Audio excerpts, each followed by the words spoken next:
You're listening to episode 5 of the Dirty Double on With Sport Radio, where we believe that women in sport deserve equal coverage. I'm here with Lindsay, and we are going to talk today about our experiences as lightweight women on the Canadian rowing team.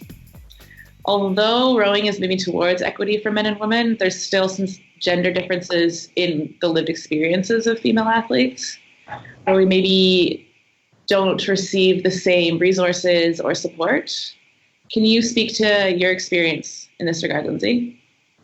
Yeah, so I mean, as rowers, I think we are pretty aware of the fact that even if you look at the Olympics, which is sort of like obviously the largest stage that you could be looking at for our sport, we have 14 total events, 8 of which are women, or sorry, wow, getting that already wrong, 8 are men and 6 are women. So it's close-ish, but if you break that down into what our event was, which was the lightweight women, we actually have 1.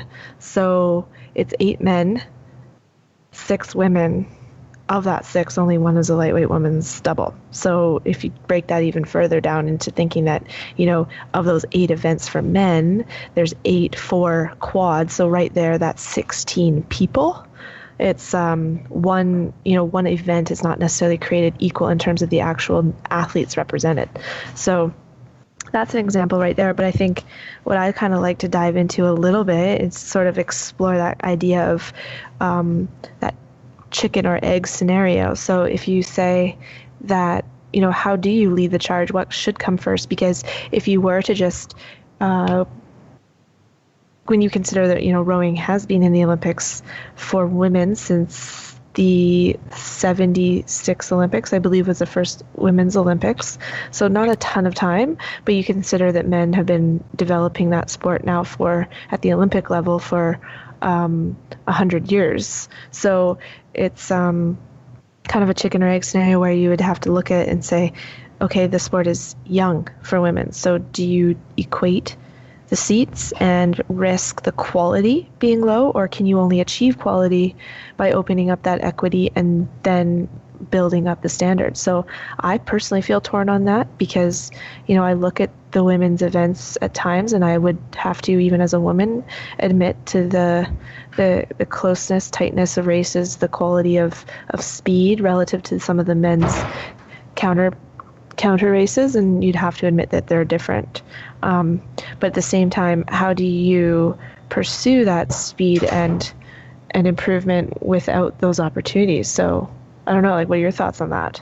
Yeah, I definitely feel equally as conflicted because I think what happens is if the events for women aren't as competitive because we're trying to give seats to female rowers and it is a new sport, so they're not being filled up as easily or with the same competitive nature,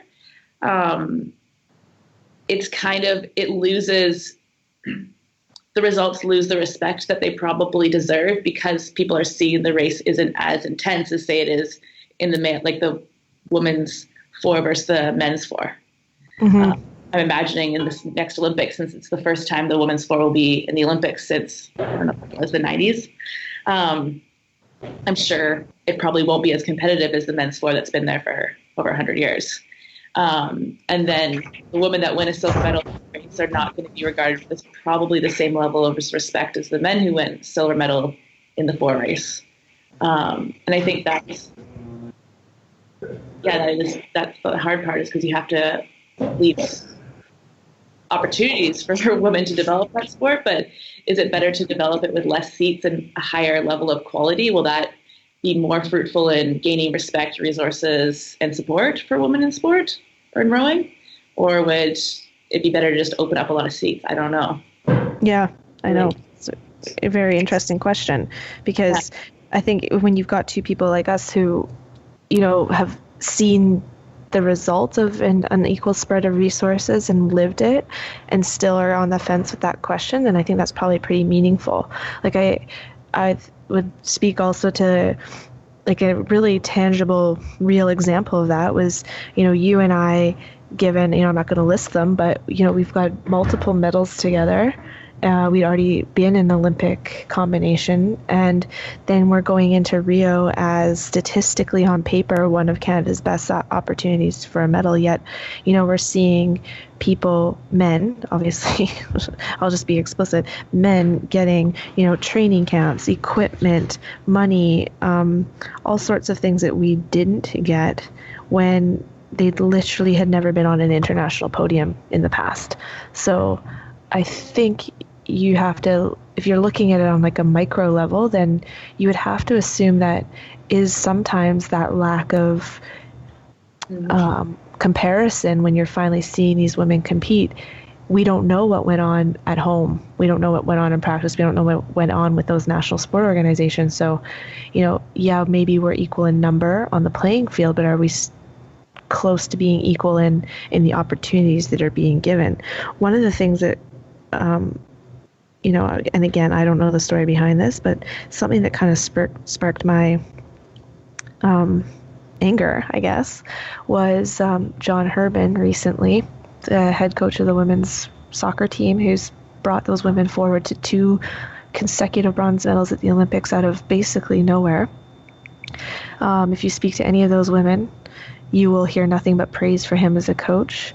It's a pretty strong, nearly unanimous agreement that he is a pretty amazing guy, and these women really enjoy being coached by him.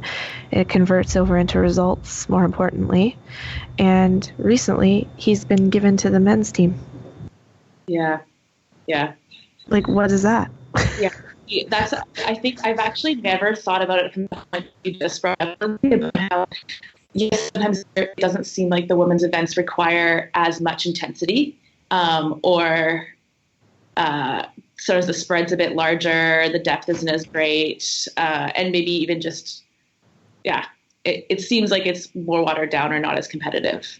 But maybe the reason that we're seeing this lack of depth or lack of competitiveness is actually not so much that it's a new sport. Maybe to some degree it's because it's a new sport, but maybe to a larger degree it's just that we live in a patriarchal society, or most countries around the world do, where there still is sexism on a societal level, and that definitely in sport, because sport is traditionally seen as kind of more masculine thing to do. So I think, like, I noticed that a lot with you and I, where we were, it happened to us in 2012 too. Like, we were, the lightweight women's double was the world champion in 2010, silver medalist in 2011.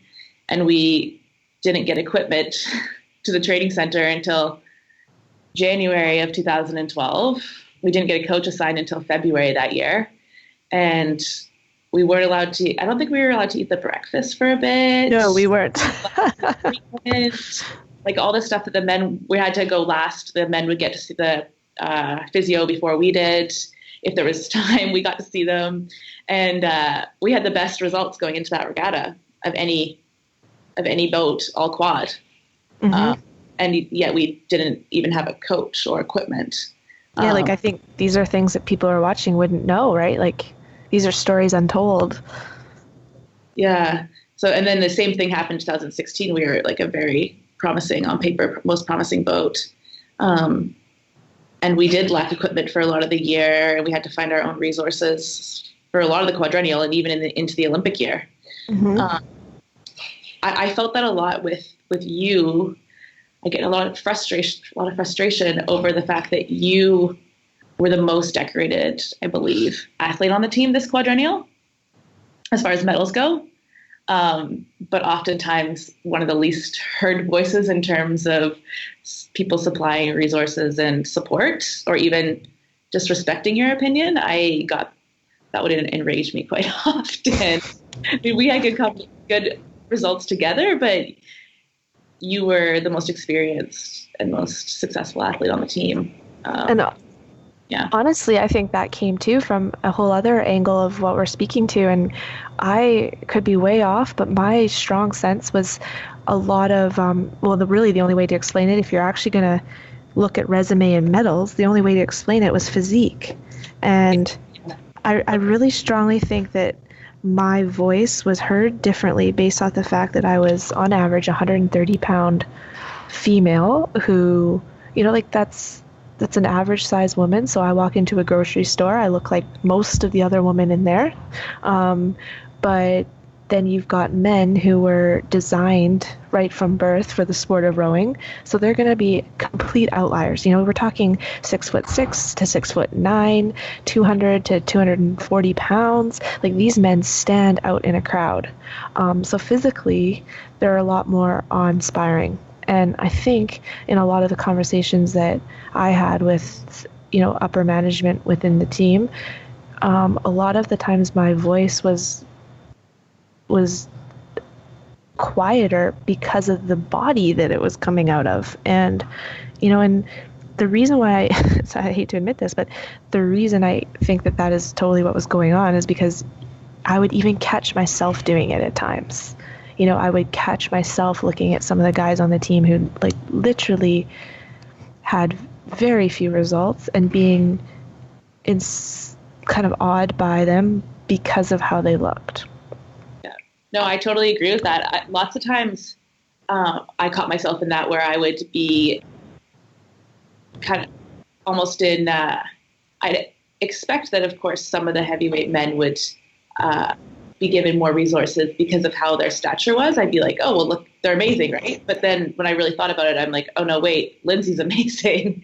And I think that's where it's hard to, I don't think we can necessarily even say it's just in sport. It's just because it's a physical feat. And right. The Olympics, people want to see impressive bodies. And we don't necessarily have as impressive of a body as the heavyweight male rowers. That's right. Yeah. And I think that sometimes I'd almost have a little bit of understanding for the way like the upper management, because I think, okay, like this is ingrained in our society and our psyche in a way that like we can't necessarily, I don't think they're aware that they're doing it to us. So they're not sitting down and going, okay, Lindsay and Patricia have the best resume here. Yeah, let's not, produce anything. Not fully conscious. Let's give the resources to the men because we're sexist. I don't think that's what's going on. It's something that even as women in sport, we have to constantly remind ourselves to expect the same respect and resources and support that men get, that the stature of heavyweight men get. And I noticed, go ahead. Would you say that that's sort of one step, like if we were to speak of a solution, would you say that that's kind of your best guess at the start to a solution? Is not just about increasing numbers and equality in representation, but the actual culture and behavior of women needs to change too. We need to come in, and we almost owe each other that responsibility of expecting better for ourselves. Yeah, I think that's true. And I think just in general, creating a more reflexive approach in saying, okay, why did I just think that the men should go on 5 times this year and the lightweight women shouldn't go on any? Is it because I think that's what's best for the lightweight women, or is that because I just got blinded by their image of heavyweight men versus lightweight women and think that just kind of didn't really think about results in that decision? Like, it's almost, it needs to be, okay, why are we making the decisions we are? Is it because sexism is still very much a part of our society and definitely a part of sports culture and definitely a part of rowing's culture? Or is it because men's boats, men's events are more competitive and therefore we're going to allot resources to them? Like, I don't think that decision process is reflexive enough and being thought through. Why am I thinking the way I'm thinking? Right. Well, you know what's interesting about what you're saying there too is I was just at Level the Field Women's conference in Vancouver 2 weeks ago, and there was a panel of very, very impressive women. One really stood out as she was the first female FIFA referee, so that was pretty awesome. But what I wanted to speak of was, which relate to what you were just saying, was there's a CEO there who has had 25 years experience leading major companies. Like, she's CEO of 1-800-GOT-JUNK. She's currently CEO of Starbucks US. like managing like hundreds of Starbucks chains. So this lady is no stranger to really, really high-end C-level management. And she was saying that when she goes into boardrooms, she every single time she counts how many women, and usually it's a maximum on average of 3 out of 10 maximum in a boardroom. And she's saying that she's like, so what do? I own it. And she kept saying that. She kept saying in every aspect of a meeting, in her decision making, in her interactions with other people, her answer kind of kept coming back to, I own it. So, for example, she said, I don't go in there trying to wear dress pants and a suit. I wear a skirt and a nice blouse and high heels, and I try to look like a woman. And I thought that was really interesting coming from someone who it was actually the opposite answer than I anticipated. And I think kind of what we were coming around to in this conversation is seeing that what she's really got figured out there is that if you're true, like in anything, if you're really true to who you are, that's when you start getting the respect from the people around you. Yeah. I think I don't, because like I'm hesitant to almost say like, as women, we need to be, you said this, we talked about this last week, Lindsay, about how you teach people to treat how they treat you, right? So if you want to be treated better by our sport organization, then we need to expect them to treat us that way and speak up about it. But I'm hesitant to say that because I also just think that on a human level, there shouldn't be more adversity just because we're small women. Right. So I think that it comes up to kind of a cultural shift within, if we're speaking within rowing Canada, a cultural shift within rowing Canada, as well as maybe accepting that because of a long, long history of oppression for women, we may need to speak up a little bit more. Right. And small changes, right? That taking note of, one small change is still a change. Yeah. Chipping away at the project, I guess.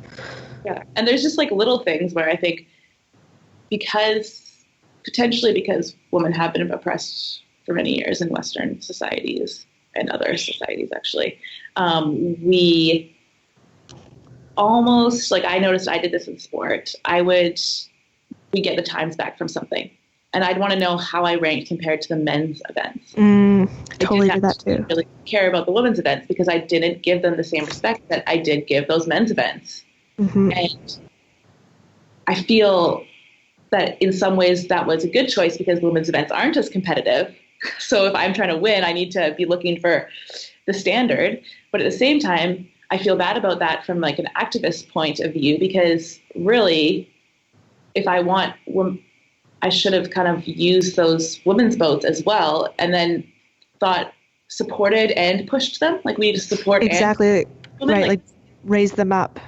Yeah. Instead of just being like disregarding is almost what I did to the other woman on the team. Right. Yeah. And I did the same. Yeah. And I feel like they could potentially have been doing the same to us and also looking to the men's boats to see how they were doing. So just kind of thinking about, okay, why did I do that? And how could I have maybe gone about that a bit differently and almost create like a competitive camaraderie with other women's boats to try and raise them up instead of just a disregard, right?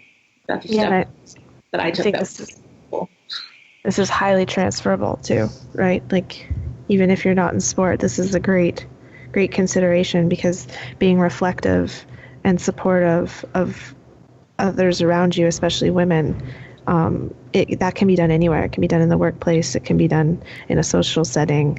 It can be done on the playing field, and it's going to help across the board because I think we're addressing right now that, it's not just a sport cultural issue. It's cultural in general. So it kind of needs to be addressed on all levels. Yeah. Yeah. I mean, in my program right now, we definitely talk about oppression of women and like feminist and post-feminist movements quite often. And it really makes me check in with the choices I made as an athlete because I was very much in that dominant way of thinking of it being male standard in sport. Mm-hmm. And I think that it wasn't productive in terms of us getting more resources and support. Yeah. And I do see like the FISA made the move to add in more women's events. I think that's good. And I don't know, I'm not around the team rowing Canada so much anymore to know if maybe there is some movement towards equality or equity, rather. I know the women are now on water, which is a huge shift. Yep. Yeah. I guess time will tell.